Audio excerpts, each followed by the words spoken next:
Hello नमस्कार दोस्तों। मैं अमित गोस्वामी आप सभी का हमारे यूट्यूब चैनल पर स्वागत करता हूँ। रेलवे एग्ज़ाम जो आपके 2024 और 25 में होने वाले हैं उनके लिए जीके जीएस और स्टैटिक जीके के जो भी संभावित प्रश्न बन सकते हैं उनको हम यहाँ पर कवर कर रहे हैं। तो उसी सीरीज में ये एक पार्ट है, चलिए स्टार्ट करते हैं।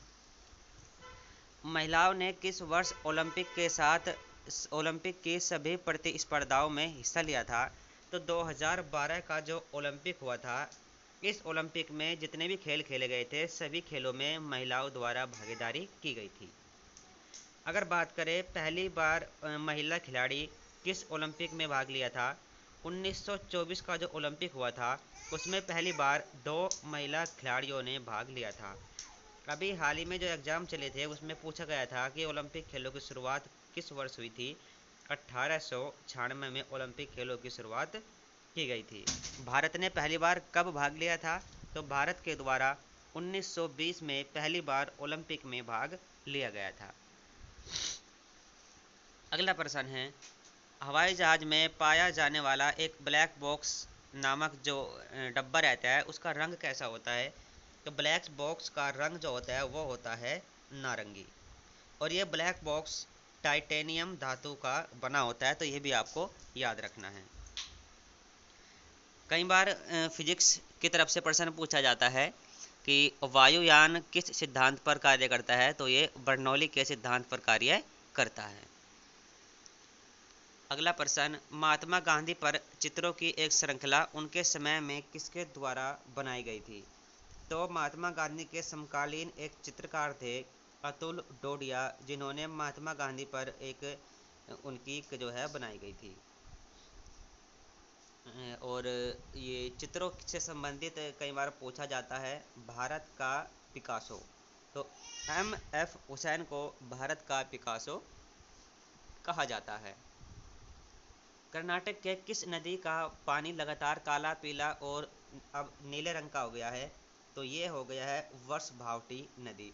वर्षभावटी नदी कर्नाटक के अंदर बहती है, जिसका पानी लगातार क्रमशः काला, फिर पीला और अब जाकर के वो नीला हो गया है। तो ये भी आपको याद रखना है, सिंपल आप याद रख लीजिएगा। वर्षभावटी नदी कहाँ पर बहती है? कर्नाटक के अंदर। एक रेडियो की वॉल्यूम बढ़ाने पर क्या क्या बढ़ जाता है? तो जब हम रेडियो की वॉल्यूम बढ़ाते हैं तो उस समय उसकी पिच और जो तीव्रता है वो बढ़ जाती है। पेरिकार्डियम और हृदय के बीच कौन सा तरल पदार्थ भरा रहता है? तो पेरिकार्डियल द्रव। पेरिकार्डियल द्रव भरा रहता है हृदय और पेरिकार्डियम के बीच। कार्ले की बौद्ध गुफाएं किस राज्य में स्थित है? तो कार्ले की बौद्ध गुफाएं महाराष्ट्र राज्य में स्थित है, तो ये आपको याद रखना है। और ये सातवाहन शासकों के समय का यहाँ पर ये कार्ले माना जाता है। मानव त्वचा की औसत मोटाई कितनी है? तो मानव त्वचा की जो औसत मोटाई होती है वो होती है 2 mm। यूरोपा किस ग्रह का एक चंद्रमा है? तो यूरोपा जो है वो बृहस्पति ग्रह का एक चंद्रमा है। ऐसे ही टाइटन पूछा जाता है कई बार, तो टाइटन शनि ग्रह का एक चंद्रमा है। गैनीमेड सबसे बड़ा उपग्रह है जो कि बृहस्पति का ही है। हड्डी किस प्रकार का एक ऊतक है? तो हड्डी है वह एक संयोजी ऊतक है, तो ये भी आपके याद रखने योग्य चीज़ है बायोलॉजी से। वह पहला तत्व कौन सा है जिसके रासायनिक खोज हिनिंगब्रांड द्वारा की गई थी? तो हिनिंगब्रांड द्वारा जो खोज की गई थी वो की गई थी फास्फोरस की, तो ये आपको याद रखना है। उत्तर कोरिया की स्थापना किसके द्वारा की गई थी? तो किम सेकंड सुंग के द्वारा उत्तर कोरिया की स्थापना की गई थी। उत्तर कोरिया और दक्षिण कोरिया का जो विभाजन हुआ था 1950 में हुआ था। राखल लीला किस राज्य का लोक नृत्य है? राखल लीला असम राज्य का लोक नृत्य है। असम से जो महत्वपूर्ण लोक नृत्य पूछा जाता है वो पूछा जाता है बिहू, तो आपको याद रखना है बिहू एक असम का लोक नृत्य है। चंद्रमा की सतह पर चलने वाला प्रथम मानव चलित वाहन था? तो ये था लूनार रोवर जो रूस का था। चिकित्सा के क्षेत्र में पहला नोबेल पुरस्कार किसके लिए दिया गया था? तो चिकित्सा के क्षेत्र में पहला नोबेल पुरस्कार 1901 में डायप्थीरिया के टीके के लिए दिया गया था। टीके की अगर बात करें तो आपके एग्जाम में पूछ लिया जाता है कि टीकाकरण का जनक किसको कहा जाता है? एडवर्ड जेनर को। तापमान बढ़ने पर गैस की श्यानता पर क्या प्रभाव पड़ता है? तो गैस की जो श्यानता है वो तापमान बढ़ने पर बढ़ जाती है, और दाब बढ़ने पर भी गैस की श्यानता जो है बढ़ने लगती है।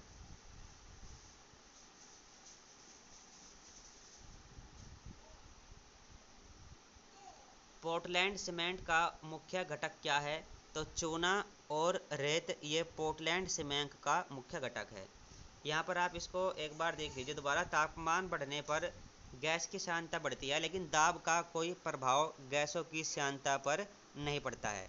तो ये भी आपको याद रखना है, इसको आप करेक्ट कर लीजिएगा कि तापमान बढ़ने पर तो श्यानता बढ़ जाती है, लेकिन दाब का कोई भी प्रभाव गैस की श्यानता पर नहीं पड़ता है। वर्साय के संधि 1919 में हुई थी, यह किसके हस्ताक्षर पर यहाँ पर ये की गई थी?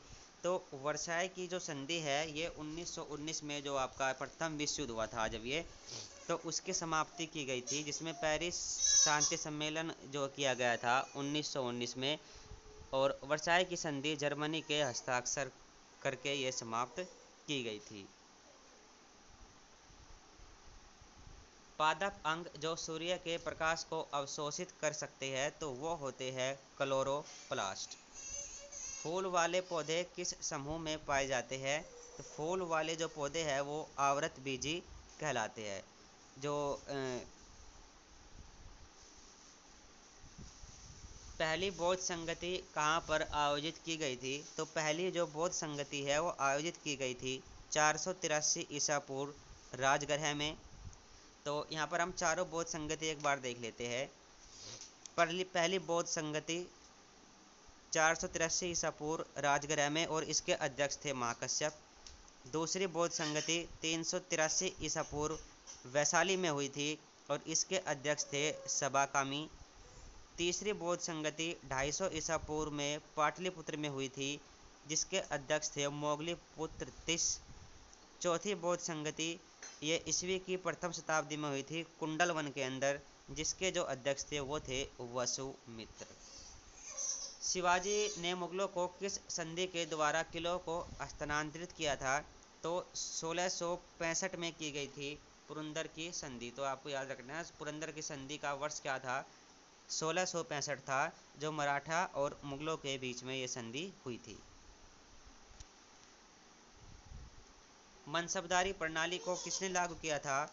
मनसबदारी प्रणाली को 1574 ईस्वी में अकबर के द्वारा लागू किया गया था। तो इसका सन भी आपको याद रखना है, आपके एग्जाम में कई बार ये पूछी गई है। 1575 में 74 में। भेड़ की तरह पूरी जिंदगी जीने से बेहतर है शेर की तरह एक दिन जियो, यह किसका कथन है? तो यह कथन है टीपू सुल्तान का। तो टीपू सुल्तान के बारे में आपको ये याद रखना है।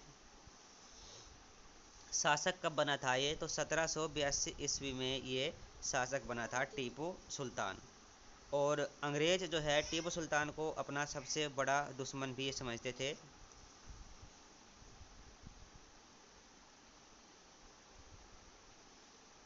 और 1799 में जो श्रीरंगपट्टम का युद्ध हुआ था अंग्रेजों के खिलाफ, उसमें टीपू सुल्तान की मृत्यु हो गई थी। यूरोप का मरीज किसको कहा जाता था? तो यूरोप का मरीज तुर्की को कहा जाता था। तुर्की की राजधानी की अगर बात करें अंकारा है।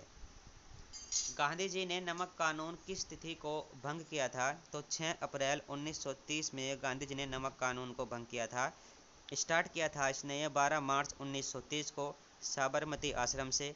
उस समय कितने अनुयायी साथ में थे? तो 78 अनुयायी साथ में चले थे। 12 मार्च 1930 और 6 अप्रैल 1930 में यह समाप्त कर दिया गया था। व्हीलर द्वीप का नया नाम क्या है? तो अब्दुल कलाम द्वीप व्हीलर द्वीप का नया नाम है, और ये किया गया था 2015 में। दुनिया में दूसरी सबसे ऊंची चोटी कौन सी है? तो K2 गोडविन ऑस्टिन जिसको आप बोल देते हो, ये दुनिया की सबसे ऊंची चोटी है। और विश्व की सबसे ऊंची चोटी है माउंट एवरेस्ट। इसको नेपाल के अंदर किस नाम से जाना जाता है? ये आप मुझे कमेंट करके कमेंट बॉक्स में ज़रूर बताइएगा कि जो नेपाल की सबसे ऊंची चोटी है या विश्व की सबसे ऊंची चोटी है उसको नेपाल में क्या कहा जाता है। किस महाद्वीप से होकर तीनों रेखाएं गुजरती है, जैसे भूमध्य रेखा, कर्क रेखा और मकर रेखा, ये तीनों ही गुजरती है अफ्रीका महाद्वीप से। रेडियो तरंगों के संचरण के लिए प्रयुक्त वायुमंडल कौन सा है, तो प्रयुक्त वायुमंडल है आयन मंडल। तो ऐसे ही 30-30 प्रश्न करके हम जो अति महत्वपूर्ण प्रश्न हैं वो हम यहाँ पर कवर कर रहे हैं, और ज़्यादा कोई खास बातचीत नहीं, साथ में एक्स्ट्रा फैक्ट आपको बता दिए जाते हैं। और ये प्रश्न आपके चुन चुन कर यहाँ पर मैं आपके सामने लेकर आ रहा हूँ।